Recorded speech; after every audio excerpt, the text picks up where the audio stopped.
Listo. Gracias nuevamente. Aquí estamos viendo que hay algunos archivos, ¿no? Aquí en el escritorio.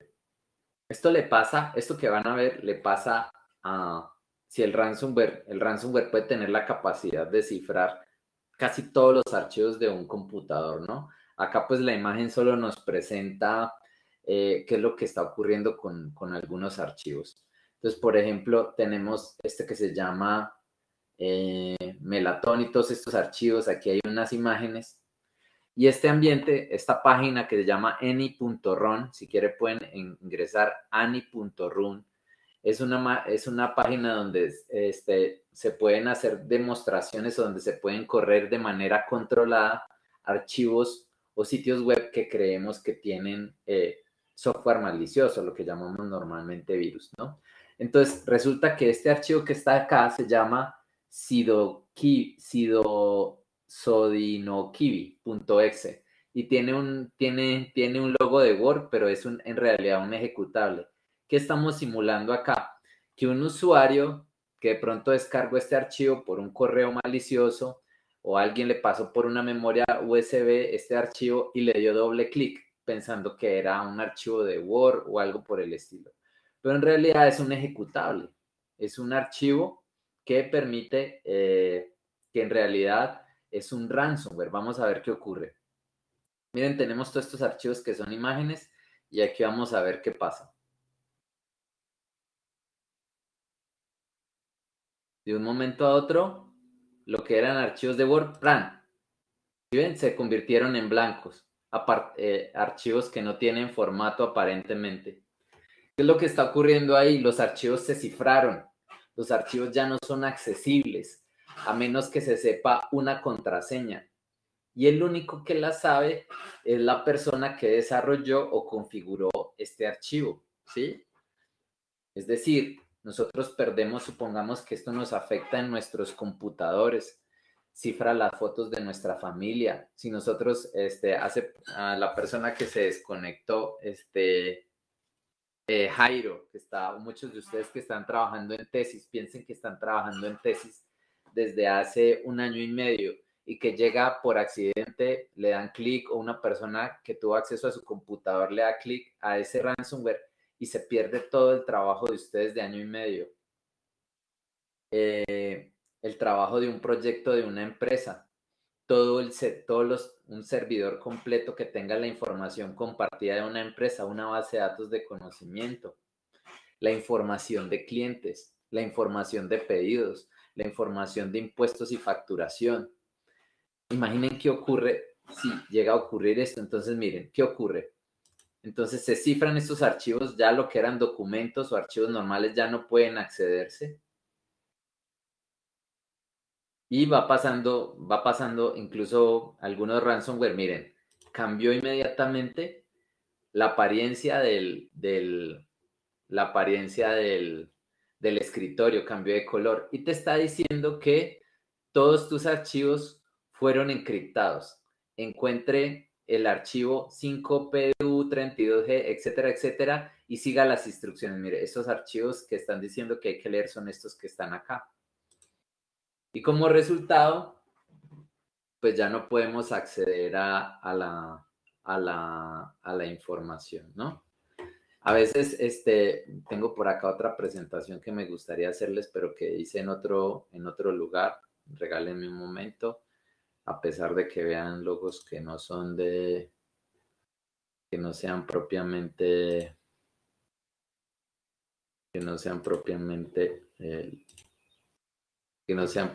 no. Básicamente, algunos ransomware presentan una imagen similar a esta, ¿no?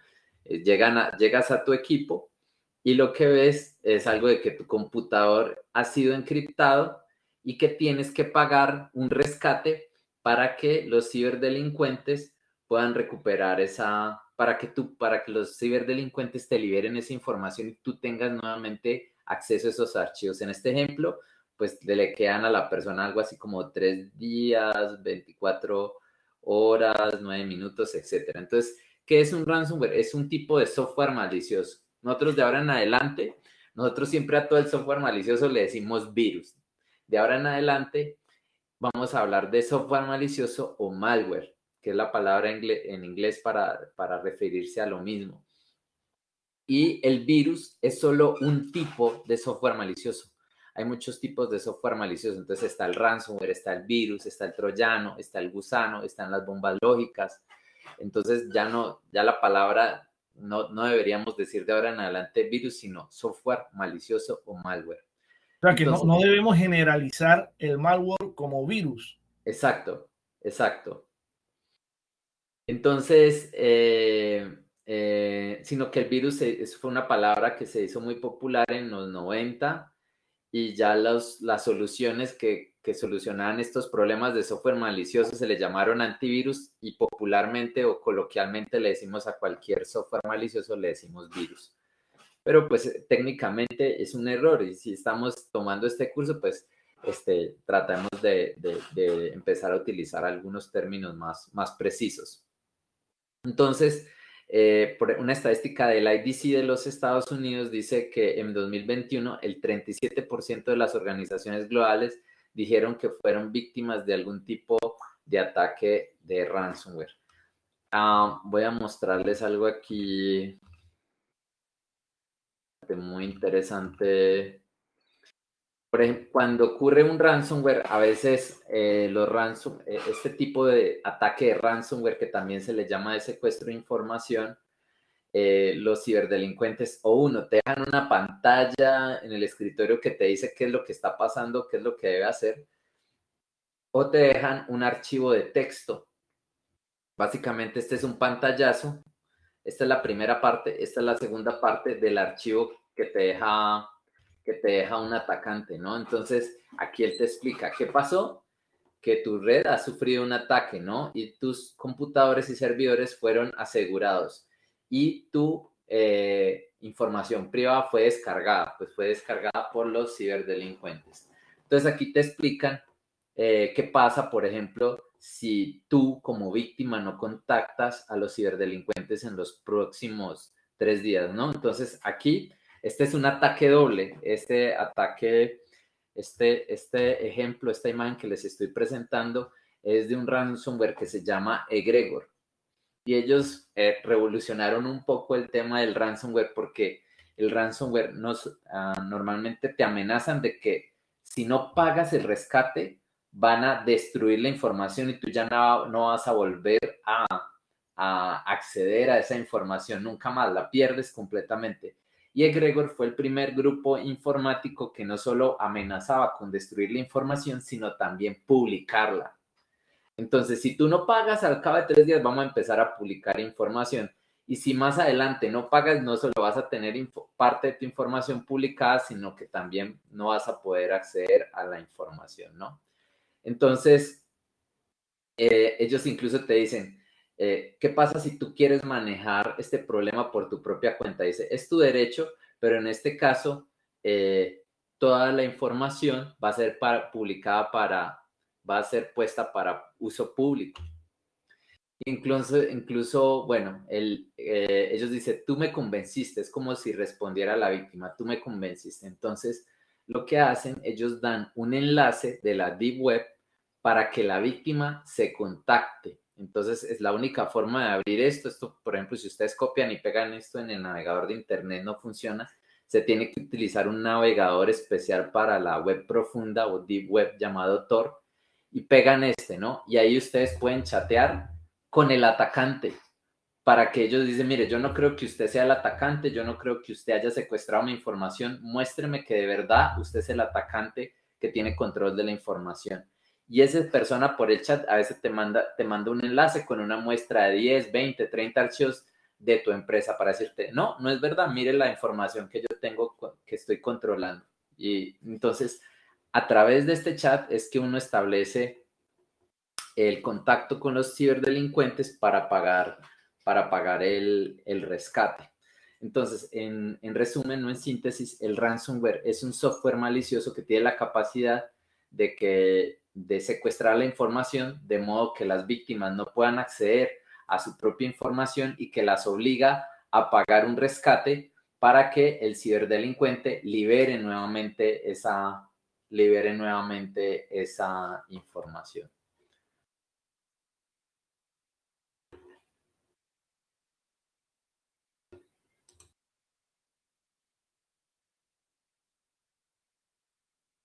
Listo. Espero que haya quedado un poco más claro lo que es el ransomware.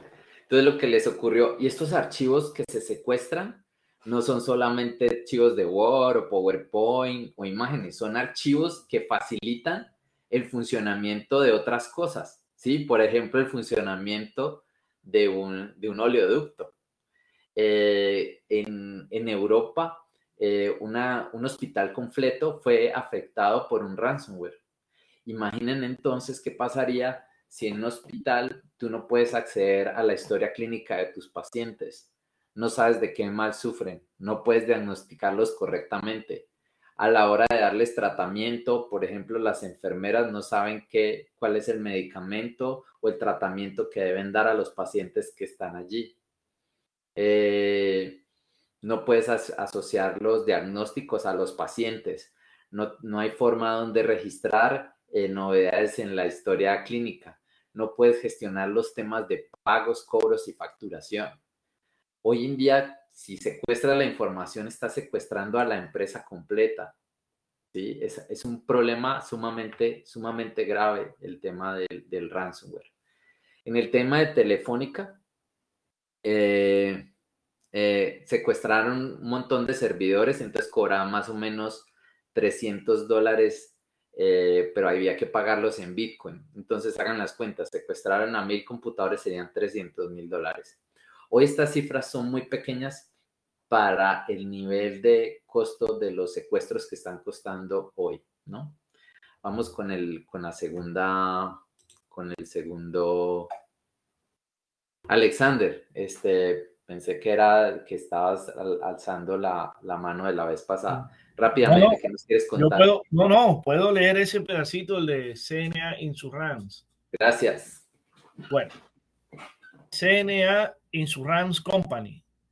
Aunque CNA no lo confirmó ni lo desmintió, algunas fuentes indicaron que en junio de 2021, CNA, la séptima empresa más grande de seguros de los Estados Unidos, tuvo que pagar una suma cercana a los $40 millones, que sería el rescate más alto jamás pagado en la historia. El ataque paralizó los sistemas de la compañía y robó datos de carácter personal de empleados de la organización y en algunos casos de clientes. Muchas gracias, Alexander. Eso fue realmente lo que ocurrió, ¿no? CNA Insurance es como decir acá el Sura o el Sura o el Allianz de Colombia. Y 40 millones de dólares pagaron en recuperar la información. Puede que para ustedes resulte mucho dinero o para cualquiera de nosotros, ¿cierto? No estamos hablando de media quincena que se compromete, estamos hablando de 40 millones de dólares. Y muchas de ustedes dirán, yo no pago eso porque estoy apoyando a unos delincuentes, a unos ciberdelincuentes. Yo no pago rescates de secuestro ni chantajes de ningún tipo. Pero cuando hay alguien en la alta dirección o está en la junta directiva y evalúa que, por ejemplo, por no poder acceder a la información de sus clientes, no poder acceder a las pólizas, no poder responderles a los clientes cada vez que tienen que hacer efectiva una póliza, se están enfrentando a multas, a pérdidas de dinero, a sanciones y demandas, y que diariamente están perdiendo 80, 100 millones de dólares, la respuesta es fácil. La respuesta en muchas ocasiones será, voy a pagar esos 40 millones de dólares. Es una pequeña pérdida comparado a lo que hago si no pago esa cantidad de dinero. Entonces eso es lo que está ocurriendo hoy. ¿Qué está ocurriendo también en Estados Unidos? Está ocurriendo que las organizaciones están comprando pólizas de ciberseguridad. ¿Y eso qué quiere decir? Que las empresas están pagando 1 o 2 millones de dólares al año para que cuando eso ocurra sea la póliza la que pague. parece que en este caso de CNA se pagó tan fácil ese dinero porque ellos habían adquirido una póliza de ciberseguridad. Entonces, en caso de que se materializara un ataque de ransomware, era esta póliza la que debía cubrir estos 40 millones de dólares. Una reflexión o algo que deberíamos saber frente a esto es que cuando nos atacan a nosotros, a nuestros computadores normales, y nosotros intentamos pagar el costo del rescate, solamente una de cada 3 veces, es decir, solo un 33% de las veces las personas que pagan reciben su información de vuelta. Entonces hay que ser cuidadosos con el tema. Pero cuando le ocurre a una organización de este tamaño, donde hay 40 millones de dólares en la línea, donde hay 40 millones de dólares en juego, pues los cibercriminales funcionan de otra manera. Las empresas cibercriminales en realidad son como empresas, ¿no? Hay una persona que se dedica a desarrollar el ransomware y a probarlo. Hay otra persona que se dedica al área de ventas, es la persona que se hace en la deep web y oferta ese software malicioso para que alguien lo compre. Hay otra persona que por chat da soporte técnico, entonces tú compras el ransomware y dices, no fui capaz de que me funcionara, yo lo puse en una red y no se activó, entonces hay una persona que te da soporte técnico. Y también, como vimos en el caso, en el ejemplo, hay una persona que se encarga de gestionar, que como si fuera el servicio de atención al cliente, ya que fuiste víctima. Llega y te dice, bueno, ya vas a pagar, mira, esta es la cuenta de Bitcoin donde tienes que hacer la transferencia de fondos o las cuentas donde debes hacer las distintas transferencias y yo te voy a ir liberando la información. Es la persona que le da confianza al cliente. Y en estos casos que estamos hablando de cientos de miles de dólares y de millones de dólares, sí que devuelven la información. ¿Por qué? Porque son como una empresa. Entonces, por ejemplo, si Egregor ya sabe que han hackeado a 3 empresas y esas 3 empresas han pagado y les han devuelto la información, si hackean a una cuarta, saben que pagando el rescate, Egregor sí les va a devolver la información que fue secuestrada. Alexander, ¿me puedes ayudar incluso con la de seguros de Estado? Seguridad de Estado, perdón. También, por favor. Claro que sí, permítame un momento. Seguridad de Estado.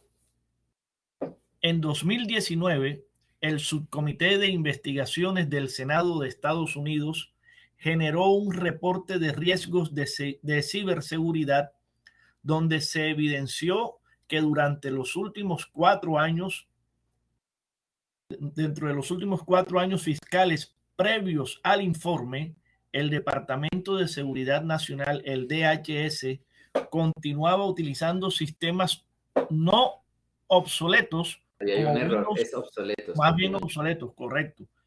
Utilizando sistemas obsoletos como Windows XP y Windows Server 2003, carajo.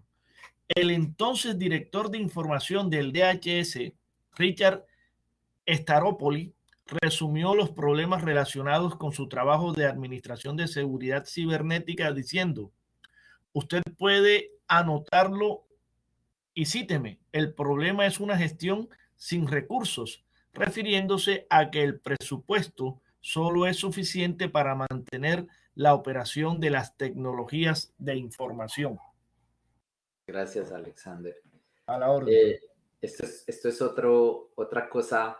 Aquí este problema no es tan grande, ¿no? Realmente no ocurrió un ataque cibernético, pero me gustaría que prestáramos atención acá.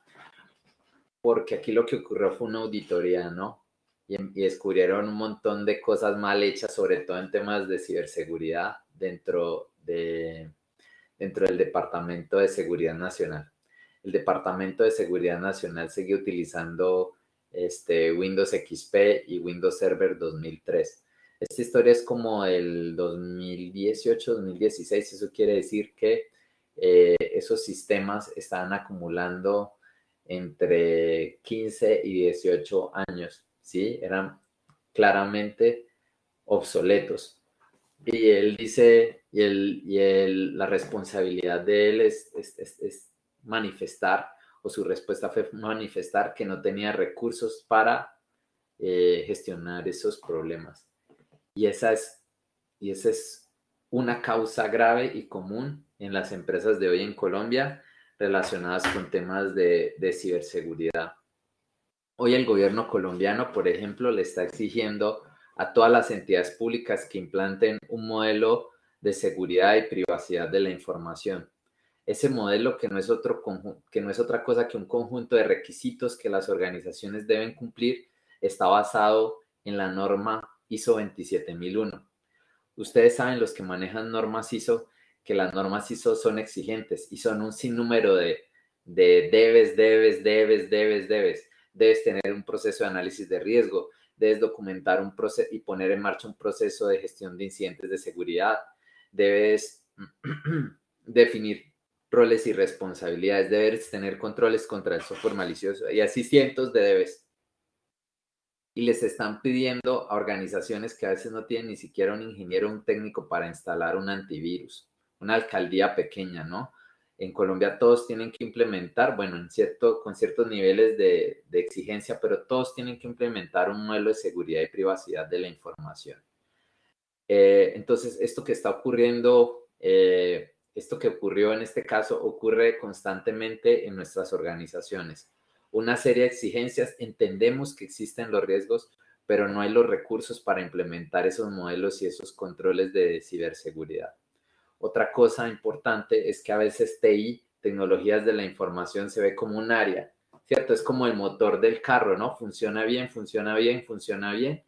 y cuando se daña o cuando tenemos problemas que recurrimos a este equipo de trabajo, incluso lo regañamos si están haciendo la labor mal, pero no sabemos con qué recursos están trabajando, no sabemos con qué personal están trabajando, no sabemos en cuántas tecnologías tienen que mantener un puñado de personas, a veces sin los conocimientos y haciendo maromas para que todo funcione, ¿no?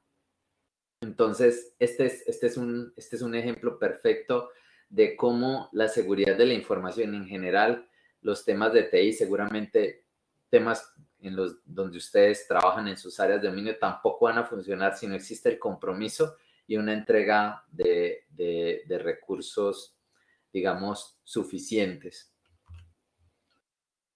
Me gustaría, si ustedes están enterados, saben, han escuchado de algunos otros casos o noticias relacionadas con ciberseguridad o robos de este tipo últimamente, de entidades públicas. En febrero, marzo, hubo un ataque muy conocido que impactó casi a todo Colombia, sobre todo por allá en Buenaventuras. ¿Recuerdan cuál fue?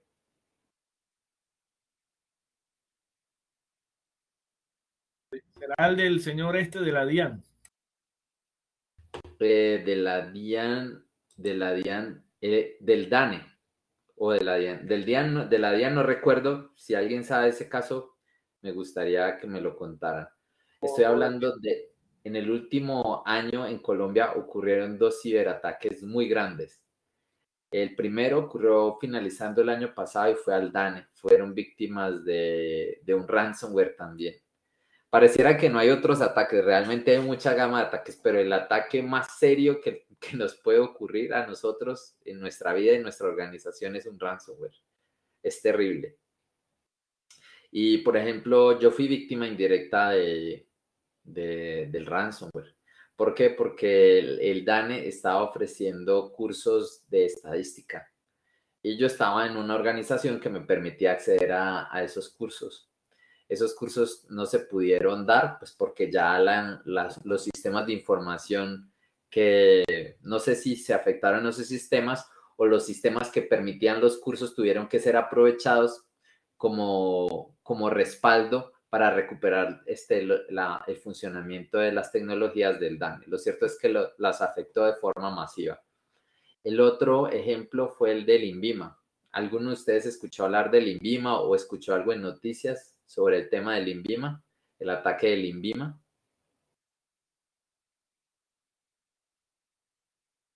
mostrar, voy a buscarlo por acá en las noticias y se las muestro.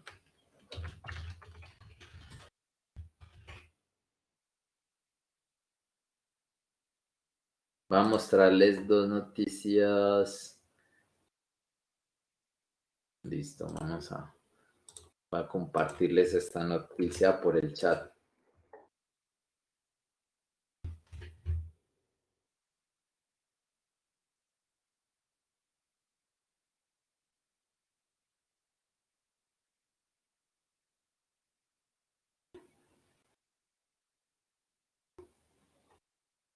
Bueno, aquí tengo bloqueada la publicidad, ¿no? El INVIMA fue víctima de ciberataque. Estos son los trámites que encontrarán en pausa, ¿no? Entonces, esta noticia es de... Me asusté, pensé que se me había bloqueado el computador. Esta noticia es del 18 de febrero, ¿no? Y el INVIMA, mira, aquí está incluso aquí están publicaciones de Twitter relacionados con el tema, ¿no? Más o menos entre el 7 y el 9 de febrero, el INVIMA fue víctima de un ataque cibernético, de un ransomware, y afectó casi el 90%, casi el 100% de su plataforma tecnológica. Si ustedes intentaban desde esa fecha hasta más o menos pasadita mayo, intentaban acceder a la página web del INVIMA, no estaba funcionando, estaba deshabilitada. ¿Eso qué ocasionó? Yo vi en noticias y escuchaba en las emisoras cómo incluso tenía que poner la cara a la ministra de Comercio Exterior, porque ¿qué estaba ocurriendo? El INVIMA es quien hace la validación de calidad y quien verifica el cumplimiento de requisitos mínimos de alimentos y medicamentos que ingresan al país. Entonces, ¿qué estaba ocurriendo? En Buenaventura no había forma de ingresar todos esos alimentos que llegaban en containers a través de este puerto, ¿no? Entonces había una serie de problemas. Uno, que se iban represando todos estos containers que contenían productos alimenticios o medicamentos. Segundo, muchos de estos alimentos requerían mantener la cadena de frío y al no poderlo hacer, pues muchos alimentos se estaban descomponiendo y se estaba perdiendo mucho dinero. Segundo, la validación no se podía hacer en puerto, entonces tocaba caer en gastos para llevar estos alimentos a algunas bodegas y que los funcionarios del INVIMA, ya no con computadores, tabletas o sistemas, sino con plantillas de papel y con un lapicero tuvieran que hacer esa validación. Muy probablemente varios de los alimentos y medicamentos que llegaron a nuestras mesas no llegaron con la validación suficiente. Entonces, el problema de los ciberataques, si nosotros lo evaluamos, tiene un ataque que puede llegar hasta nosotros, ¿sí? Más adelante, más o menos para la fecha de...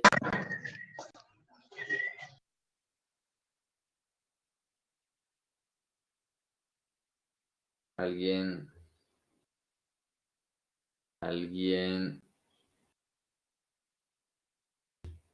abrió el micrófono? Ok. Aquí tenemos una segunda noticia de caracol.com donde hacían seguimiento donde hacían seguimiento a este ataque. Hablaban de cómo el INVIMA había anunciado que se restablecerían totalmente los servicios del ataque, ¿no? Esto no fue cierto, porque el 1 de abril todavía estaba dañada la página web y algunos sistemas que eran de soporte, no eran principales, todavía seguían sin funcionar. Aquí lo que ocurrió el 1 de abril es que se recuperaron, digamos, las funciones vitales o críticas del INVIMA, pero en una conferencia en la que estuve finalizando mayo, donde el director de tecnologías de información del INVIMA participó, él explicaba como si fuera un caso de éxito que se demoró 2 meses y medio en recuperar el 85% de los sistemas que se habían comprometido. No sé para ustedes, pero para mí eso no es un caso de éxito. Ser capaz de que una empresa, después de un ciberataque, primero, permitir que una empresa sea atacada, y segundo, decir como un caso de éxito que me pude recuperar un 85% después de 2 meses. Tienen la fortuna ellos de ser una empresa pública que está apoyada por el gobierno y que tiene tiene todo este tema de burocracia y que de alguna forma logran, logran, digamos, resolver este tema de una manera tan lenta, porque una empresa privada probablemente hubiese desaparecido.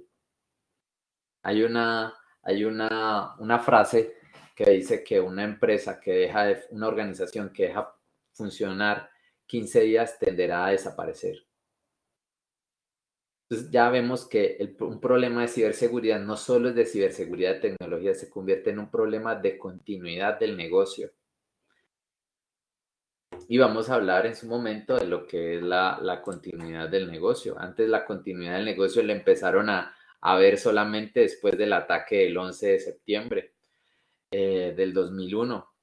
Ustedes lo recuerdan bien. Todos sabemos qué estábamos haciendo ese 11 de septiembre en la mañana, ¿no? Algo que me parece muy simpático de ese día es que todos recordamos qué estaba ocurriendo cuando vimos esos ataques en televisión o los seguíamos por radio y veíamos cómo se desplomaban estas torres.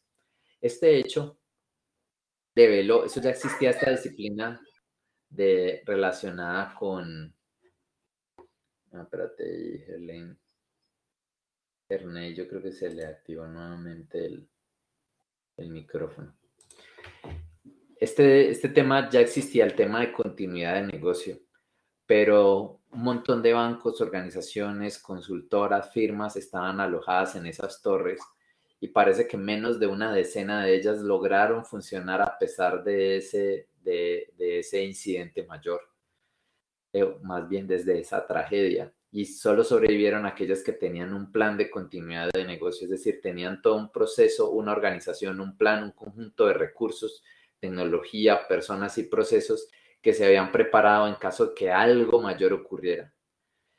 En ese entonces, ¿para qué se construye un plan de continuidad de negocios? Pues para cuando haya un terremoto, cuando se incendie la oficina, cuando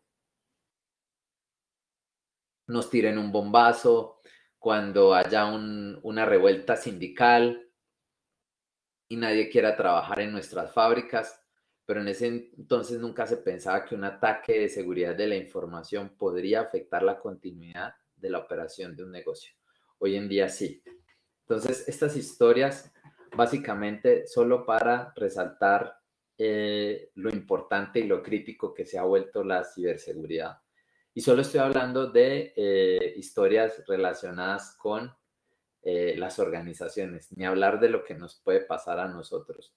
Para las organizaciones probablemente perder 40 millones de dólares sea un dolor de muelas, pero para nosotros perder medio millón, 1 millón de pesos, 2 millones de pesos significa en el mercado de 1 o 2 meses, nuestros transportes, nuestro arriendo, nuestra cuota de la casa. Son temas que nos pueden afectar muchísimo. El hecho de perder información puede significar una sanción en mi trabajo, perder mi investigación, por ejemplo, de la tesis de mi universidad, de empezar de cero, perder un año de trabajo, de pronto no solo perder un año de trabajo mío, sino también de mi equipo, del equipo que estaba trabajando conmigo. Significa comprometer la privacidad mía, mis conversaciones por WhatsApp, las fotos que tengo privadas de mi familia, la intimidad y la privacidad de mis hijos. Entonces, esta primera parte lo que busca es que entendamos, y seguramente ustedes ya lo entendían, lo crítico que resulta ser un problema de ciberseguridad. Si nosotros salimos, para las personas que viven en Bogotá o en ciudades que tienen problemas de seguridad también como Medellín, y vamos a un barrio complicado o simplemente al centro de la ciudad donde hay de todo, ¿ustedes cómo salen? Salen con el celular, chateando, mostrando, salimos con las mejores pintas, con un fajo de dinero aquí, con la billetera puesta ahí medio salida del bolsillo de atrás, con unas mujeres con una cartera que llama la atención, con gafas lujosas. No, la respuesta es obviamente no. No nos metemos por sitios que no conocemos, buscamos ir acompañados, evitamos las zonas oscuras. Si somos así en la vida real, ¿por qué cuando nos metemos al internet nos vamos precisamente, no tenemos esos mismos cuidados, ¿no? Que es utilizamos la misma contraseña para todo, la contraseña es fácil, adicionalmente nos metemos en páginas donde podemos descargar software malicioso, nos metemos páginas para ver eventos deportivos gratuitos, a descargar películas piratas, bueno, a un sinnúmero de problemas de páginas. Abrimos correos, a pesar de que yo no conozco a ese remitente, abro los enlaces y abro los adjuntos que me envíen. A cuanta cosa que me parece interesante, yo no reviso si es legítimo o no, yo entrego mis datos, me inscribo, no me importa. Entonces, el hecho de actuar de esa manera es lo mismo que llegar a un barrio inseguro de forma descuidada, ¿no? Entonces, si actuamos de forma preventiva, estamos protegiéndonos nosotros, estamos protegiendo nuestras casas con cámaras, con doble chapa cuando salimos, con rejas en las ventanas y demás. Ya tenemos que empezar a proteger nuestra vida digital. Nos tenemos que empezar a proteger en el ciberespacio. Bueno, y esta parte introductoria simplemente para decir lo grande que es el ciberespacio. Aquí estos datos, estoy seguro que ya hace rato fueron superados, ¿no? Por ejemplo, algunas cosas que tenemos acá es que se estima que hoy hay más de 4.400 millones de personas conectadas simultáneamente. Estoy seguro que hoy en día son más. Cada hora se generan 80 millones de alertas de firewall de aplicación web. Cada hora. WAF o Web Application Firewall o firewall de aplicación web es un sistema que sirve para proteger páginas web. Hoy en día, si yo trabajara en una empresa, lo primero que contrataría es un WAF para proteger, para poder dormir tranquilo un poquito, ¿no? Entonces, imagínense, cada hora hay más de 80 millones de ataques detectados. Imaginen cuántos pueden ser los ataques no detectados, por ahí 10 veces. Deben haber 800 millones de ataques a las web cada hora a lo largo del mundo. Estoy seguro que esa cifra no es exagerada. Y bueno, hay muchas cifras para hablar de lo grande que es hoy el ciberespacio. Si hiciéramos también entonces qué tan grande es, nosotros antes teníamos la conexión de internet solamente para el computador, ¿no? Con tal de que el computador tuviera conexión a internet. Si yo hiciera una revisión de los dispositivos que están conectados a la Wi-Fi de su casa, seguramente estaríamos hablando de que hay entre 4 y 15 dispositivos conectados, ¿no? En mi casa, por ejemplo, sin decir mentiras, puedo tener unos 12 dispositivos que están hoy conectados a internet. Listo, y aquí otros datos, 1 minuto de internet en 2021, ¿no? ¿Qué es lo que ocurre en TikTok en 1 minuto, en Discord, en Clubhouse, en Snapchat? Bueno, por ejemplo, en cada minuto en Amazon los clientes gastan $283,000. Quiere decir que en 1 minuto en Amazon se gastan más de $1 millón. Esta cifra seguramente también ya fue superada hace rato. Entonces, la actividad que les pido es que busquemos este enlace. Vamos, yo se los voy a compartir en el chat. Y escojan una de las estadísticas. Un momento. Los voy a compartir en el chat.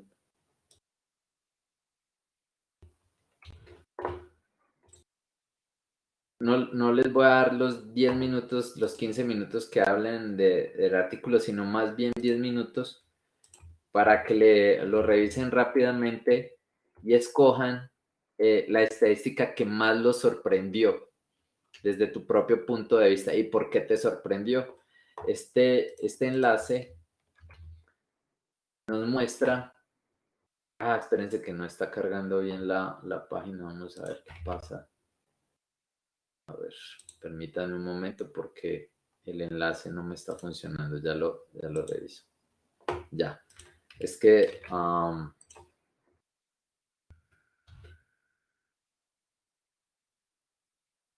ahora sí, el segundo yo creo que sí les va a funcionar. Dice 23 estadísticas increíbles de Internet y redes sociales. Entonces me gustaría que revisaran esta publicación y en 10 minutos, mejor dicho, a las 12:20, me compartan cuál es la estadística que más les gustó. Voy a poner las estadísticas, ¿cuántas hay? Eh, del 1 al 23, entonces voy a poner a que me escriban en el chat, en la encuesta que voy a ponerles el número de la estadística que más les llamó la atención, ¿no? Listo, entonces adelante con el artículo.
Andrés tiene la mano levantada. ¿Qué nos quieres comentar?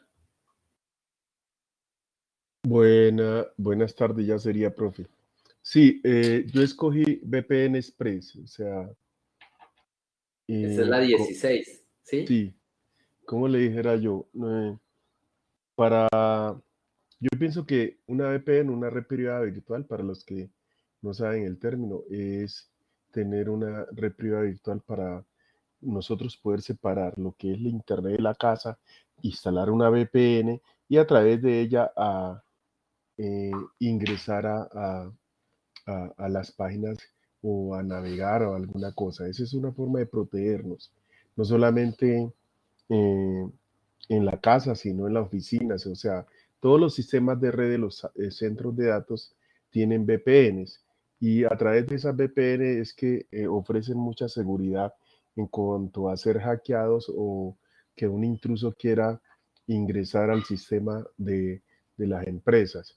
O sea, siempre pienso ahora que usted estaba dando la charla que y sobre el ransomware no ahí entra un sistema de valoración. ¿Qué invierto yo en seguridad y cómo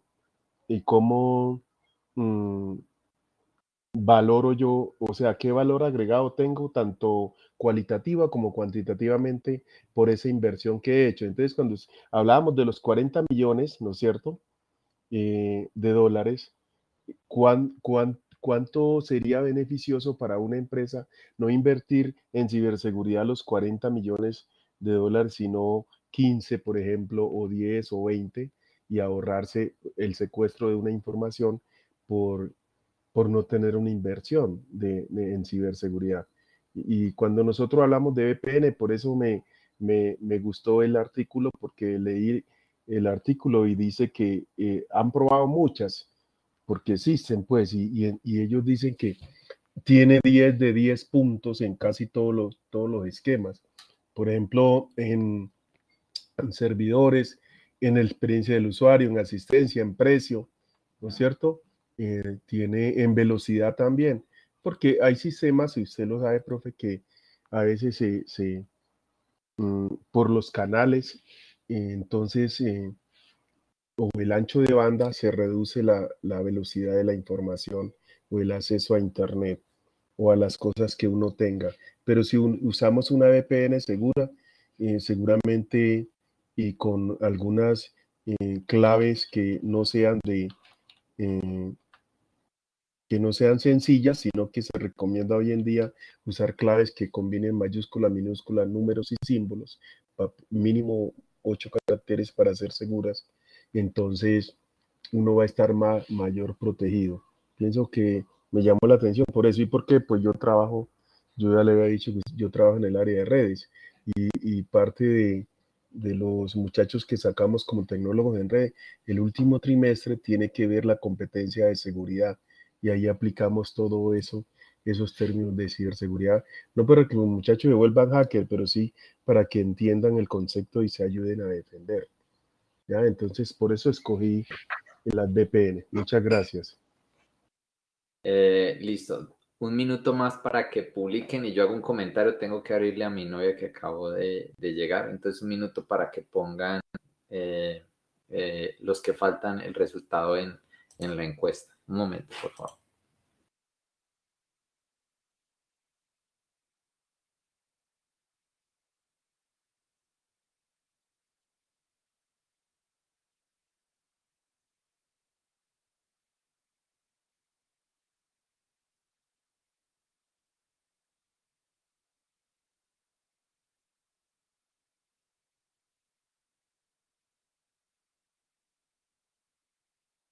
Bueno, muchas gracias. Vamos a ver, vamos a publicar los resultados.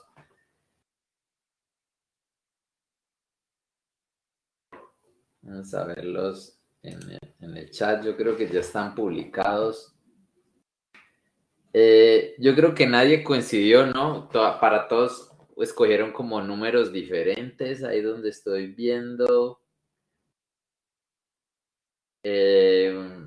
Google es el navegador más popular, ¿ese cuál es? Google es el navegador más popular. Es la 7.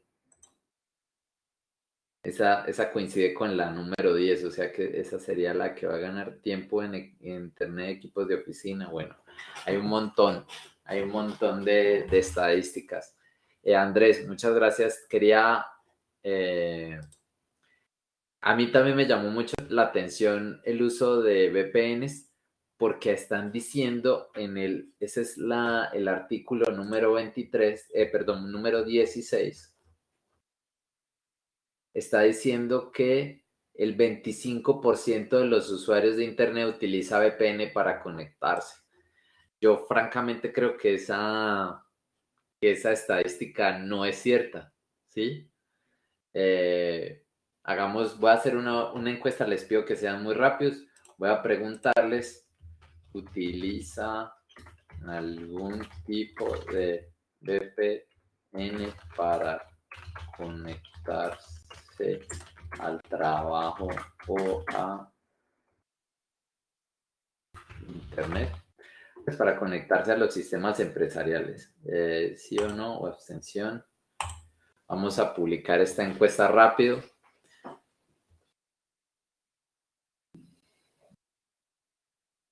Bueno, todos los que me han contestado han dicho que sí. Pues la mayoría de personas que conozco no utilizan VPN. Bueno, los felicito. Soy yo el equivocado. Bueno, ¿quién más? ¿Quién más? Profesor, disculpe la pregunta. ¿Qué Yasmín. es VPN?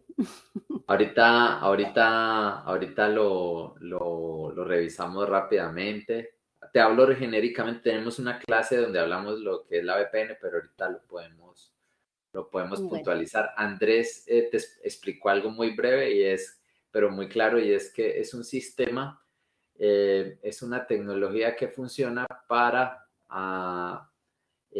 asegurar nuestra conexión a una red. En este caso, la VPN se utiliza para asegurar nuestra conexión a Internet y se utiliza para evitar que una persona, un atacante, que sea capaz de interceptar nuestra comunicación, pueda ver lo que nosotros intercambiamos en la comunicación. Yasmín, recuerda que nosotros cuando estamos navegando navegando una página, consultando una página, llevándonos a Netflix, no es ellos los que nos están dando información solamente, sino que nosotros estamos intercambiando información. Por ejemplo, nosotros escribimos nuestro usuario y contraseña y ellos nos devuelven una página donde ya está todo el catálogo. Nosotros le decimos, quiero escoger esta película, esa información viaja y ellos nos devuelven la película que nosotros elegimos ver. Entonces, cada vez que estamos en Internet hay un intercambio constante de información. ¿Qué pasa? Nosotros a veces intercambiamos con los distintos sistemas, páginas web, no solo en páginas web, sino también, por ejemplo, chateando a través de WhatsApp o en distintos sistemas informáticos que están disponibles, o con nuestra empresa cuando interactuamos con el correo de la empresa o con los sistemas de la empresa. Intercambiamos información que a veces es sensible. Por ejemplo, el número de nuestra tarjeta de crédito. Ustedes ya saben, todos ustedes, que no se necesita tener una tarjeta de crédito física para hacer una compra. Solo se necesitan 3 datos de la tarjeta: el número PAN, que es el número largo, la fecha de vencimiento de la tarjeta y el número de seguridad que está detrás, si es Visa o Mastercard, o está adelante si es un American Express. O sea, si hay alguien que descubra esos 3 valores, es capaz de hacer una cuenta, es capaz de comprar, es capaz de hacer compras. Entonces, ¿qué pasa? En Internet, cada vez que navegamos en Internet, esa información puede viajar por distintos dispositivos. Si nosotros, por ejemplo, estamos en un centro comercial o en un aeropuerto y no tenemos datos y encontramos una Wi-Fi que nos da acceso, nosotros nos conectamos fácil, ¿sí? Pero nosotros no sabemos quién es la persona que controla esa Wi-Fi, quién es esa persona que controla ese servicio que nos está dando acceso a Internet. Entonces, esa persona eventualmente sería capaz de interceptar la información que nosotros intercambiamos. Y entre esa información que nosotros intercambiamos viajan usuarios y contraseñas, datos personales que nosotros diligenciamos en un formulario como la número de cédula, número de celular, la dirección, nombre de personas de nuestra familia, datos del trabajo. Viajan datos como los de la tarjeta de crédito, porque acabamos de hacer una compra, por ejemplo, en Mercado Libre, o en Falabella, no lo sé. Entonces, si nosotros tenemos una VPN, es un sistema que, a pesar de que alguien sea capaz de interceptar esa información, no es capaz de verla. La información viaja desordenada, cifrada, de una forma incomprensible.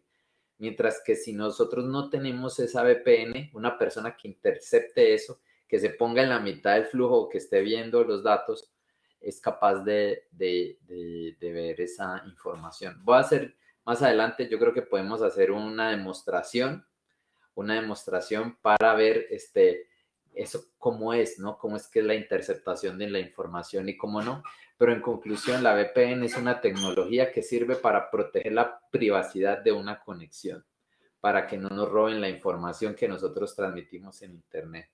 Y hay que hacer una salvedad importante, y es que ahorita la mayoría de páginas son HTTPS. La mayoría de páginas son HTTPS. Miren en su navegador esta página a través de la cual ustedes se están comunicando, la del SENA. Casi cualquiera, el 98% de las páginas hoy en Internet tienen HTTPS.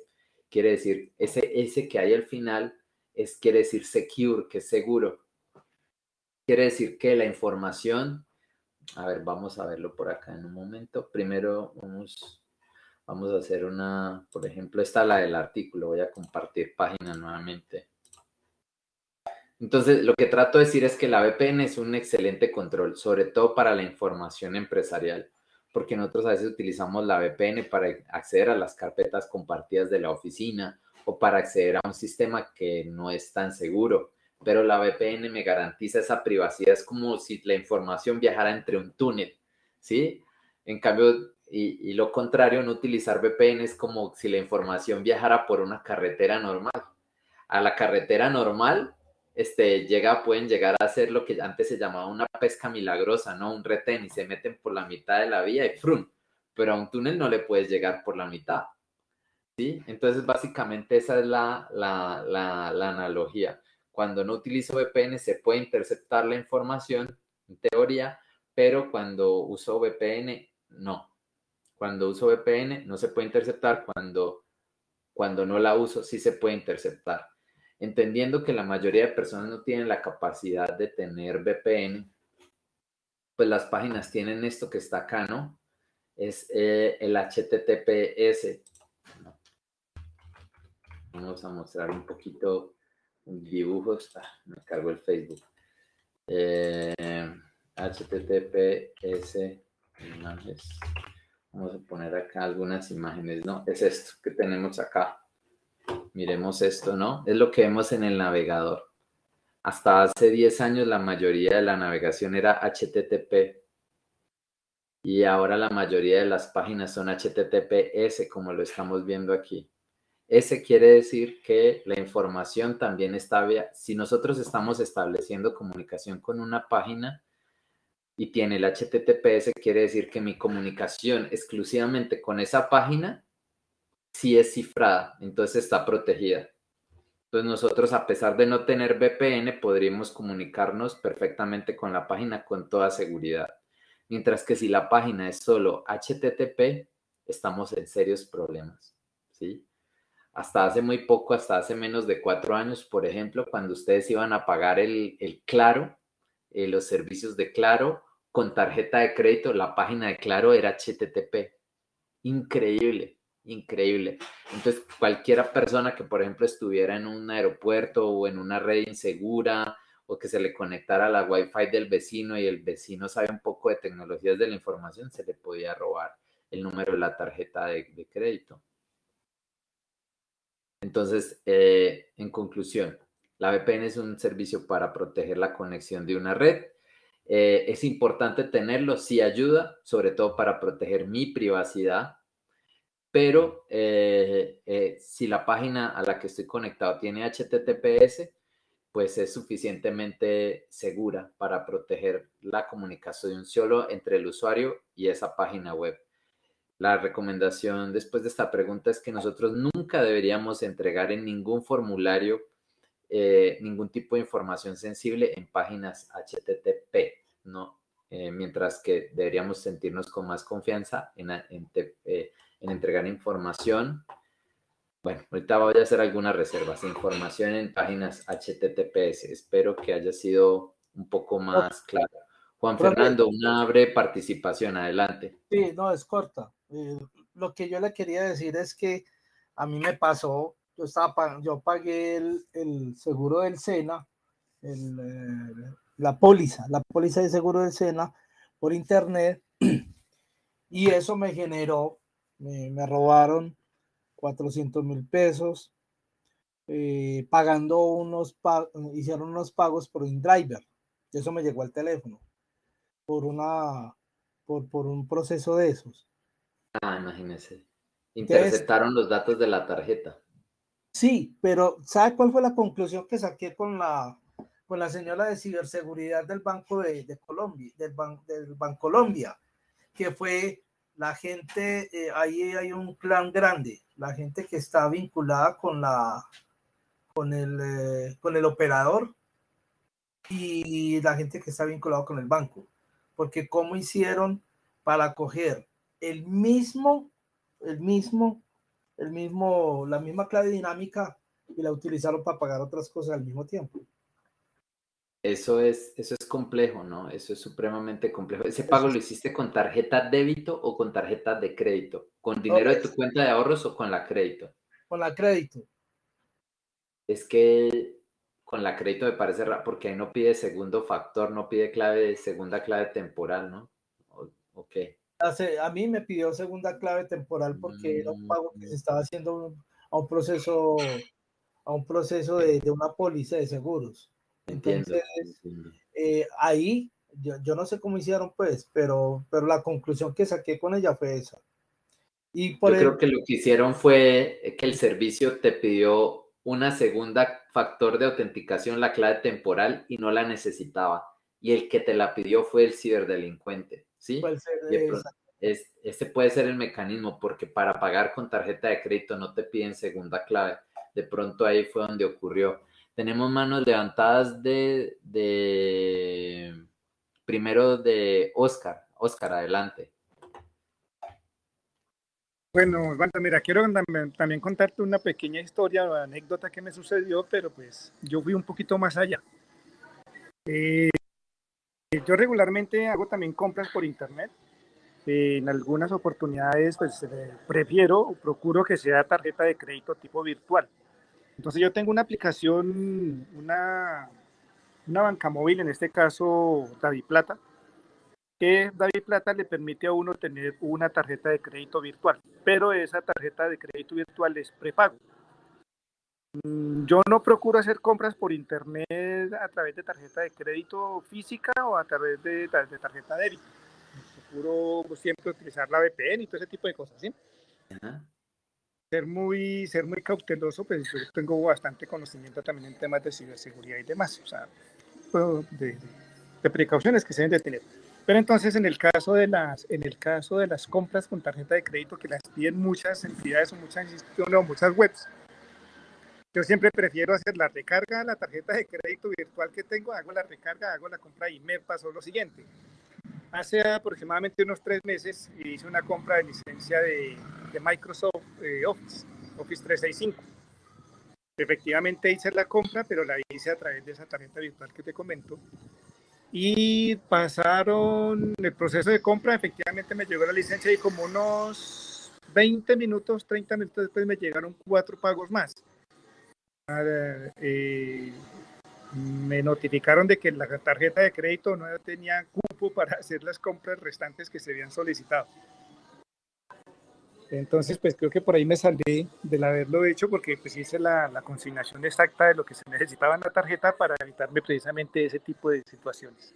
Esa fue la anécdota que tuve hace más o menos 3 meses. Oscar, me parece una excelente práctica y yo, por ejemplo, hace rato ya no utilizo tarjetas virtuales o prepago para ganarme los puntos, ¿cierto? O sea, a mí me gusta ganarme los puntos, pero cuando ustedes utilizan la tarjeta, sí es supremamente importante tener las alertas de compras. En este caso, pues a él le salieron como la recargó únicamente con lo que se debía, pues no le robaron, ¿no? Pero a mí una vez me pasó y llegaron las alertas y llamé inmediatamente al servicio del banco y no se perdió ni un solo peso, ni siquiera descontaron el dinero, porque las transacciones, digamos que se pueden revertir en una ventana de tiempo. Entonces, si uno tiene alerta las notificaciones y uno está pendiente que cada vez que uno hace una compra es cuando llega la notificación y uno de pronto está en la calle, llega una notificación de una compra de unos tiquetes de avión, hay que llamar inmediatamente a las líneas, ¿no? Muy importante el tema de notificación. Hay algo muy importante que está implementando, yo no soy cliente ni promotor de BBVA, pero es el tema del código de seguridad de las tarjetas por detrás, se está variando. Entonces el código de seguridad de las tarjetas de BBVA con una aplicación varía. Entonces si un atacante utilizó, cogió los 3 datos, la segunda vez cuando ya lo vaya a utilizar ya no le funciona porque hay un dato que cambia, que es dinámico. Entonces ese mecanismo de seguridad me parece muy bueno para protegernos en Internet. Juan Fernando Profe, también. sí, profe, Sí. es que a eso iba. Yo hice una compra con la tarjeta, la segunda compra posterior, el mismo día, hice un pago por internet con la tarjeta del BBVA y la señora, pues, me robaron 400, fueron 800 la suma total. Me robaron 400.000 pesos de esa tarjeta y ellos no me dijeron absolutamente nada qué pasó, pero yo saqué la conclusión de que fue gente del banco, porque lo que usted está diciendo es lo que realmente ocurre en los procesos. Pero entonces, ¿cómo hizo, si era una segunda compra, cómo hizo esa persona para que esa segunda compra quedara efectivamente? Aunque el banco me devolvió la plata. Esa sí la hice con tarjeta de débito. Entonces usted lo que me está diciendo me aclaró ya más, porque la del banco fue muy reacia para explicarme, no me explicó. Eso lo hablamos ya con la del banco con el Bancolombia. Ella me dijo, tiene que ser gente del banco. No hay otra manera. No hay otra manera. Bueno. Hay un dicho que dice que piensa mal y acertarás, ¿no? Yo lo utilizo con cuidado porque a mí me pasó algo, ¿no? Yo estuve del otro lado, ¿no? Yo trabajé en la gobernación de Antioquia y alguna vez me acusaron o al equipo con el que estábamos trabajando es que crearon una cosa que llamaba el cartel del mercurio para vender citas de pasaportes. Más adelante les contaré la historia y tengan mucho cuidado a la hora de pensar quién puede ser el atacante, ¿no? Pues me parece muy interesante. Estoy seguro que así como hay gente corrupta en las entidades públicas, también hay gente corrupta en los bancos. Y eso puede ocurrir, ¿no? Eso puede ocurrir, que hay gente del banco que te puede afectar, aunque no sería algo como tan fácil. Ernei, perdón, te tengo ahí mucho tiempo esperando. Por favor, ¿qué nos quieres decir? Profe, sí, pues un poquito el tema del aspecto financiero, ¿no? Es incómodo porque en estos momentos tienen toda su información, toda. Pero el detalle es cuando a usted le están haciendo unas llamadas, se supone que es un asesor de la entidad financiera, pero tienen absolutamente la información crediticia de clientes, en fin, y usted se confía, ¿sí? Hacer transacciones, hacer movimientos, hacer cierto tipo de contratos y sorpresa cuando no es así. Entonces lo que recalcaban hace unos momentos, que en realidad hay una corrupción inclusive en las entidades financieras, en diferentes entidades, ¿sí? Del Estado y en este caso privadas, donde tienen acceso a toda esa información. Y con ella, pues, imagínense todo lo que pueden hacer. En ese aspecto, en mi caso, me han tratado en varias oportunidades de hacer ese ejercicio, pero mejor he acudido directamente a las oficinas en sitio y corroborar, y me doy cuenta que no es así. En ningún momento han llamado, no han hecho la gestión, nada, absolutamente. Entonces he tenido que empezar a cambiar claves en todos aspectos, pero es bastante incómodo porque debería haber para los clientes, en este caso la entidad financiera, brindarles una seguridad, ¿sí? Total, en ese aspecto. Y lo que corrobora el profe, el tema del BBVA, sí tengo conocimiento de ese tema de seguridad con las tarjetas. Excelente. Entendido. Pues muchas gracias, Ernei. ¿Cómo Profe. prefieres, Ernei o Alexander? Sí, Hernán y Alexander. Bueno, sí, Una práctica, qué pena, disculpe, una práctica que me dijo la del Bancolombia era que limpiara periódicamente, reiniciara periódicamente el módem de la empresa del operador. Yo lo hago una vez por semana, yo lo reinicio. pues yo no sé con qué persona estabas hablando, te voy a decir, yo creo que esa práctica no es muy útil, no es muy útil. Yo te recomendaría más bien, ahorita hablamos de qué te puede ayudar, por ejemplo, porque es que en el modem, si acaso guarda unas direcciones IP, pero no guarda información, ¿no? Yo tendría cuidado, por ejemplo, de las contraseñas que quedan automáticamente guardadas, por ejemplo, en los navegadores, o si quedan guardadas automáticamente los números de tarjeta de crédito. Yo tendría cuidado con esos asuntos, pero más adelante hablamos de eso, Juan. Antonio, Oscar tiene la mano levantada y Ernei Sí, nuevamente. bueno, gracias. Ven, sí, yo creo que era hacer acotación de dos cosas. Uno que, bueno, yo soy muy partidario, he investigado bastante también. Y Bancolombia, pues como han manifestado los compañeros con el problema que han tenido con Bancolombia y, bueno, yo, en el caso con Bancolombia, cuando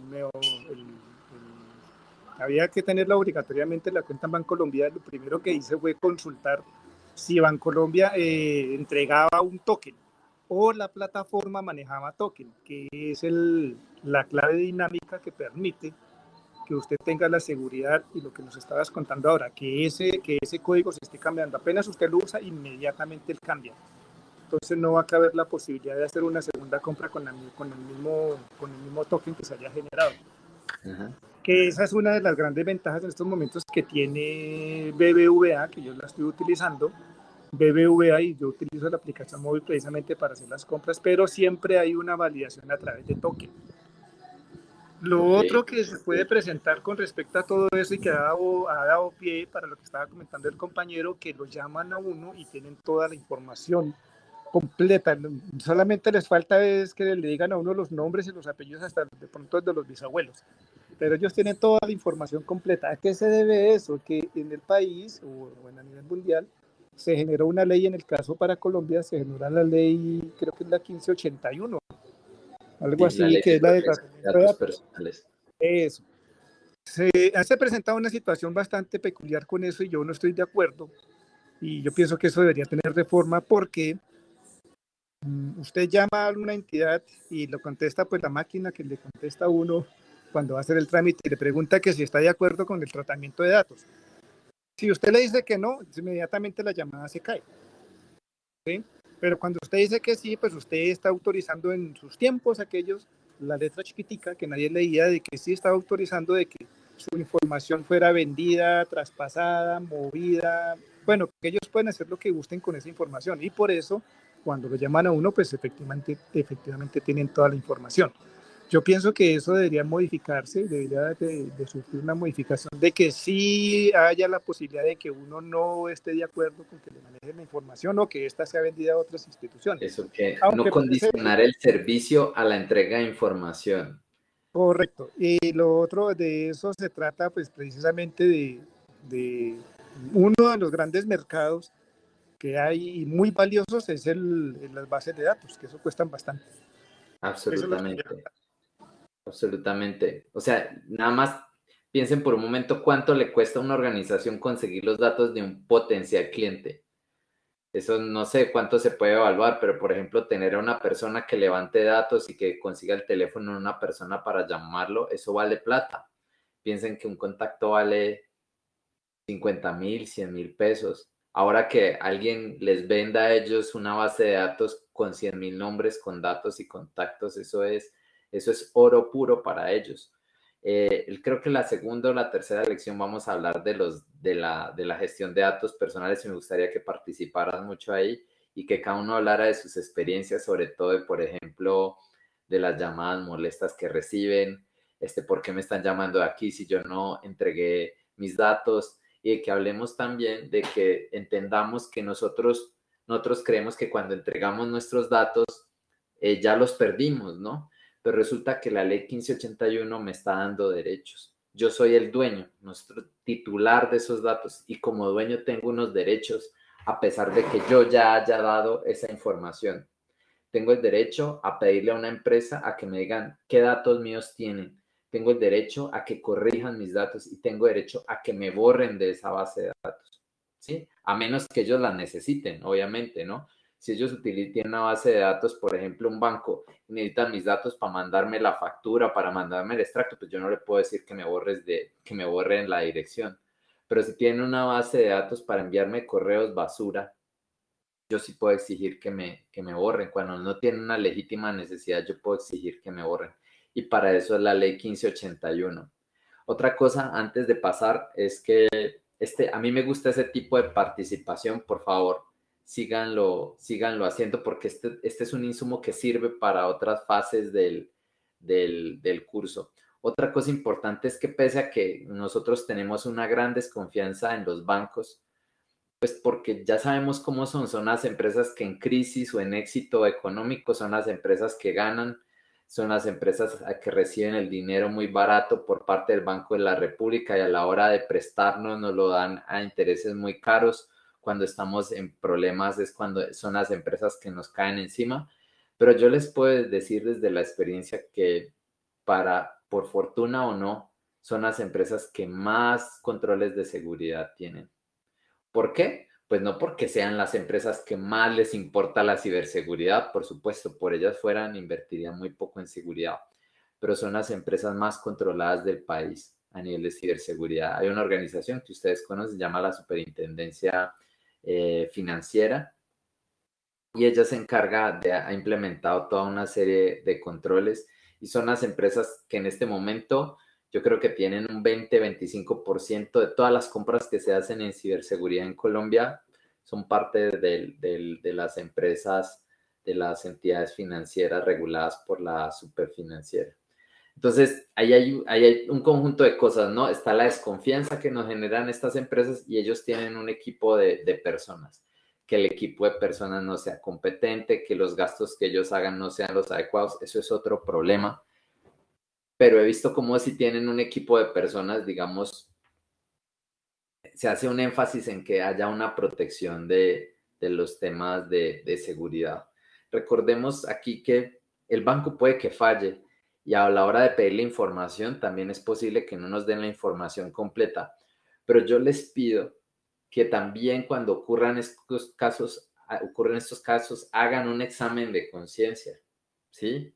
A mí un profesional de seguridad de la información con 13 años de experiencia, hace un par de años, me registraron una compra de unos tiquetes. Lo que les digo, alcancé a llamar y eso nunca pasó. Pero eso quiere decir que yo en vez de echarle la culpa al banco, yo hago un examen de conciencia, ¿sí? ¿Qué se necesita para que me hagan un sabotaje con la tarjeta de crédito? Simplemente descuidarla. Darla en una gasolinera y yo me puse a conversar con la persona que estaba al lado en el carro y la persona de la gasolinera solo necesita tomarle una foto adelante y atrás a mi tarjeta de crédito y ya me jodí. Entonces, ¿descuidé en algún momento mi tarjeta de crédito? En algún momento cuando yo estaba haciendo un pago en línea, miré si era HTTP o HTTPS. Para suscribirme en algún servicio me pidieron los datos de mi tarjeta de crédito para algo temporal. Nunca recibí el servicio y entregué los datos de mi tarjeta. Entonces también yo sé, los bancos no son los mejores. Yo no trabajo para un banco. He sido consultor para entidades financieras y yo sé que ellos gastan muchos recursos y muchos millones de dólares en tecnologías y en personal para eso. Entonces, ellos sí pueden cometer errores, se les hacen pruebas de seguridad y se les descubren vulnerabilidades, por supuesto que sí, pero ante un escenario de esos, yo les propongo que lo primero que hagamos es un examen de conciencia. Probablemente nosotros nos equivocamos en algún lugar. El gran problema es que es muy fácil equivocarse. Aquí debemos revisar mucho nuestro comportamiento y si hemos actuado de pronto de forma imprudente o si hemos cometido algún error. Vamos a ver qué nos están diciendo en el chat antes de seguir. Jairo, no, este sistema nos facilita que tengamos la asistencia, ¿no? Quedan los registros de asistencia este curso. Alexander, ¿volviste a levantar la mano o es la de la vez pasada? Profe, sí, No, una no. anotación. Dale. Bueno, es que hay dos Alexander. Está hablando Sí, de Alexander. sí, profe, algo muy sencillo. El tema siguiente, de aquí todos los que estamos participando, colegas, amigos, quienes tenemos de pronto el sistema operativo licenciado, en nuestros computadores en la casa, pues sea por entendido que en las oficinas todo el sistema operativo en los que estamos trabajando, equipos de escritorio, como se llame, cualquier dispositivo, están licenciados, ¿no? Pero mi pregunta es esa, de aquí todos los amigos, colegas, ¿quiénes tienen licenciado su sistema operativo? Y entre los demás programas, ¿no?, que utilizamos. Ok. ¿Qué te parece si comenzamos la otra clase? Hago la encuesta y la hago anónima, ¿no? Para que todos... ¿Sí se puede hacer anónima? Yo voy a iniciar ya porque nos quedan apenas 10 minutos. Me parece una excelente pregunta, pero no sé si puedo configurar que sea anónima. Si no, yo busco otro mecanismo para que contestemos sinceramente, ¿no? La pregunta es absolutamente válida y es si todo, no solo el sistema Es decir, de operativo, una. todo el software que nosotros utilizamos en nuestra vida es licenciado. Entonces es una respuesta que me gustaría que todos respondieran. De pronto el sistema operativo sí, pero el Office está craqueado. El sistema del Office está bien, pero resulta que tengo el Photoshop y el Photoshop es pirata. Entonces vale la pena hacer. Juan Fernando, Sí, adelante. profe, el SENA ha facilitado mucho software, lo que es el Office, lo que es el mismo sistema operativo Windows 10, lo mismo que es el Adobe y muchos otros programas que he tenido yo la posibilidad de instalarlo en mi equipo. Con respecto a eso, yo trabajo dos cosas con mis aprendices. Siempre busco software gratuito y con licencia Commons. Siempre hago eso para que eso sea una práctica de ellos mismos también por el lado de lo de la ciberseguridad por un lado y por el otro lado también por el licenciamiento del software. Ok. Eso es lo que yo hago en mis cursos. Juan Fernando, aquí te están poniendo una tarea y es que dónde se consigue, si nos puedes comenzando la próxima sesión, o sea, pasado mañana nos facilites el enlace para acceder a ese licenciamiento. Yo creo que el Office 365, yo creo que si se meten a OneDrive, si tienen la licencia correspondiente, les permite descargar el Office licenciado. El tema de Adobe y demás cosas, pues no lo sé. Pero tú, ¿será que nos puedes sí, profe, ayudarnos con eso? Qué yo bien. les paso todas las licencias que tenemos derecho nosotros como instructores de todos los procesos que he encontrado. Además que hay muchas más licencias que uno puede acceder, pero eso depende mucho también del área al cual usted está formado. Entonces, Obvio, sí, hay limitantes. Por ejemplo, los ingenieros tienen más posibilidades de conseguir más licencias que yo, por ejemplo, que soy contador. Así es, Juan. Listo, muchas gracias. Bueno, vamos a cerrar esto. Recuerden que aquí el contenido lo vamos a cubrir. Ya te doy la palabra, Oscar. Aquí he tenido todo tipo de cursos y de participaciones. Ya esta es mi 7ª experiencia. Y créanme que el contenido lo vamos a cubrir. Lo que enriquece este curso es la participación. No me preocupa porque yo sé que vamos a ser capaces de cubrir todo el contenido. Y aquí estamos para resolver dudas o compartir información. Entonces, no se preocupen porque ya terminó la primera sesión y no hemos terminado el primer módulo.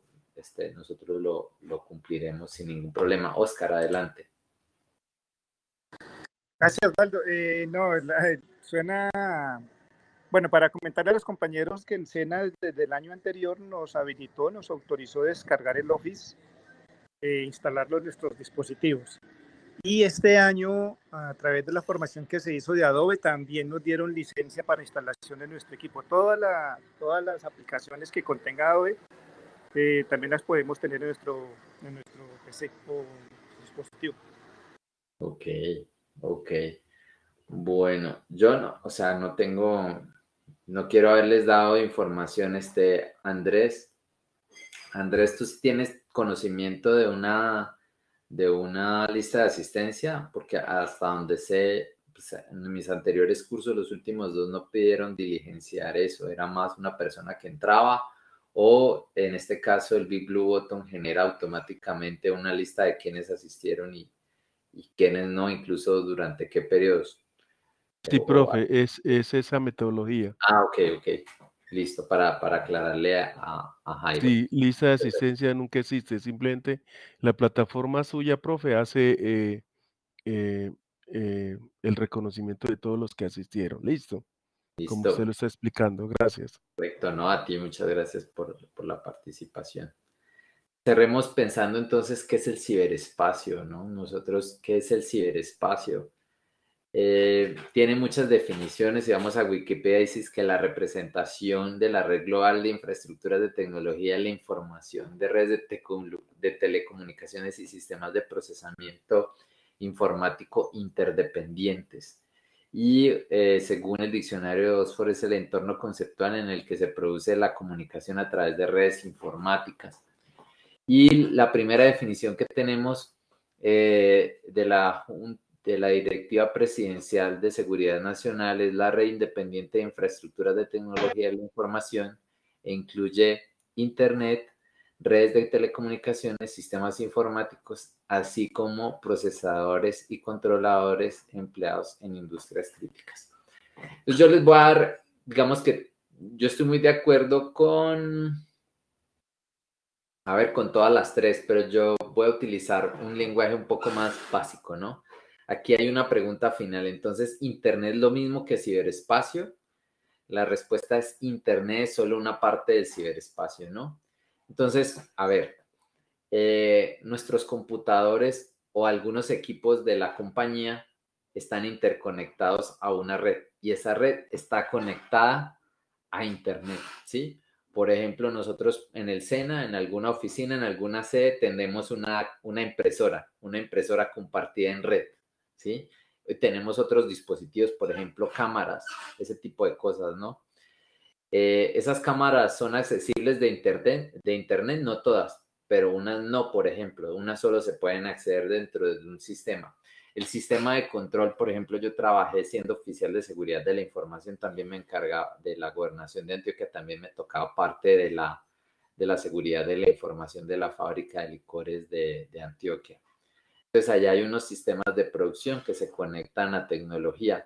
Eso se puede acceder de internet. Ustedes pueden dirigenciar una página que diga sistemas de control, fábrica de licores y que me den acceso de una vez a eso. La respuesta es no. Pero resulta que todos esos sistemas están en una red privada, así como puede ser mi televisor, mi impresora, por ejemplo, esta impresora que tengo acá es una impresora inalámbrica, ahí no le ven ningún cable.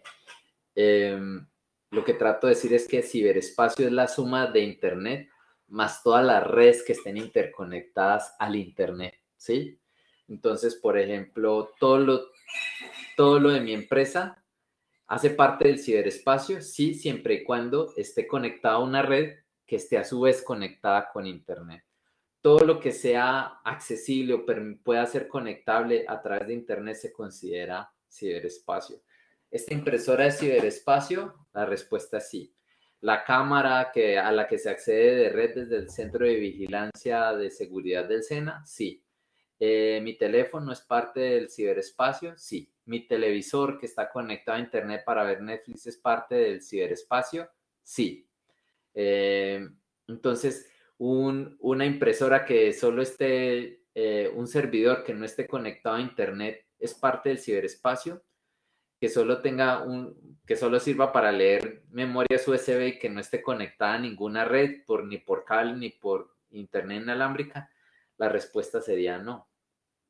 ¿Sí? Porque no cumple con el requisito de estar interconectado, ¿sí? O estar en un sistema interdependiente de otro.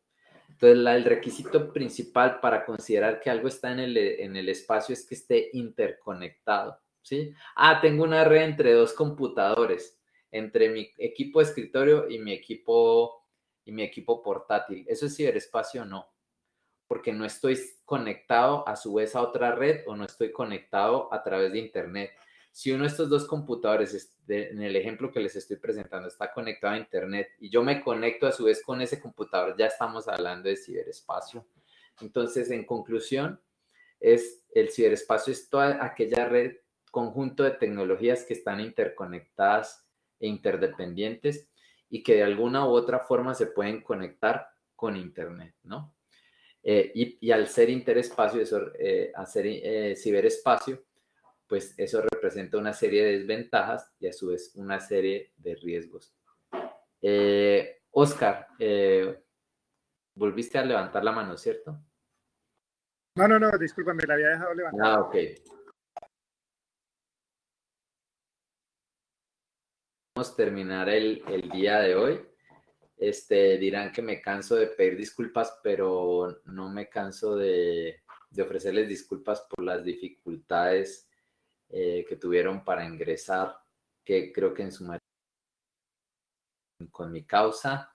Les agradezco la participación y los espero súper puntuales a las 8 en punto de la mañana el próximo jueves, pues comenzaremos puntuales con la sesión. Les pido por favor que en la medida de lo posible intenten ingresar desde su computador. O sea, será siempre la primera opción. Si tuvieron que realizar una vuelta o una diligencia, tuvieron que salir, pues conéctense de alguna manera, así sea a través del celular, que será su segunda opción. Pero el computador nos facilitará realizar algunas actividades muy sencillas y les permitirá también no estar aburridos escuchando a una persona, ¿no? Que esto no se convierta en una serie solo de conferencias, sino que también interactuemos un poco con algunas actividades realmente muy sencillas. Por último, le doy la palabra a Ernei Alexander primero y luego a Andrés.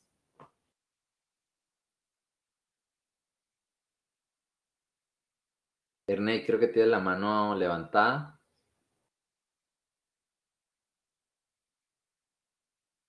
¿O Andrés?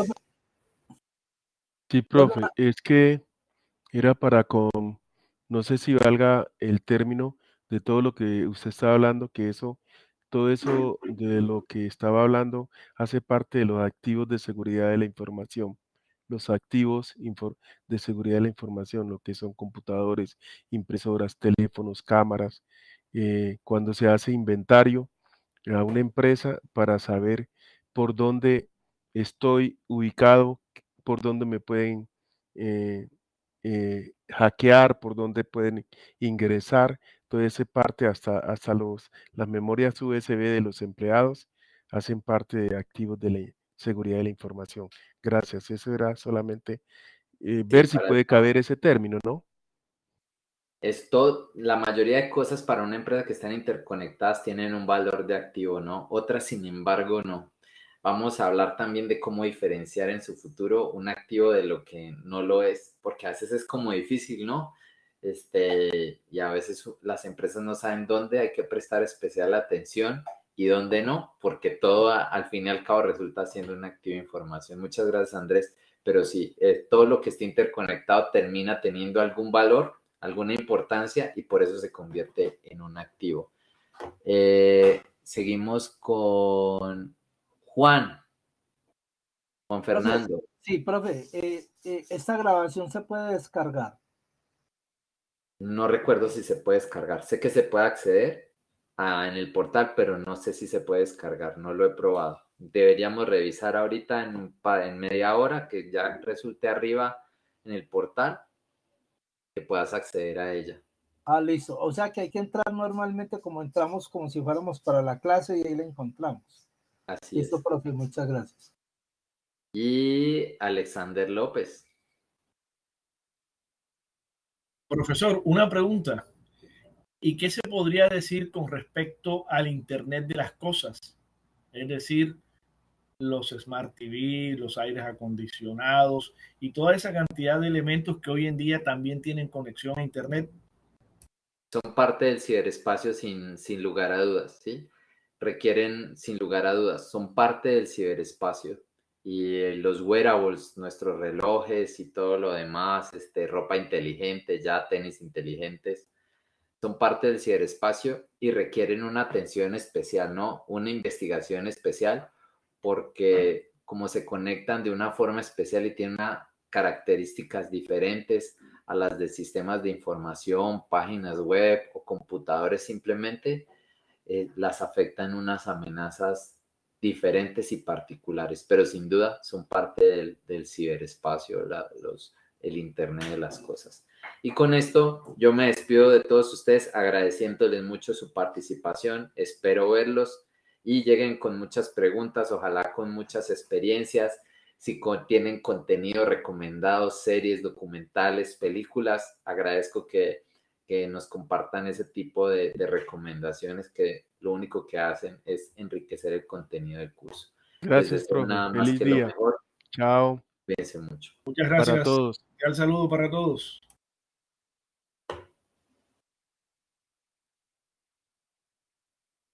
Feliz tarde, que estén bien.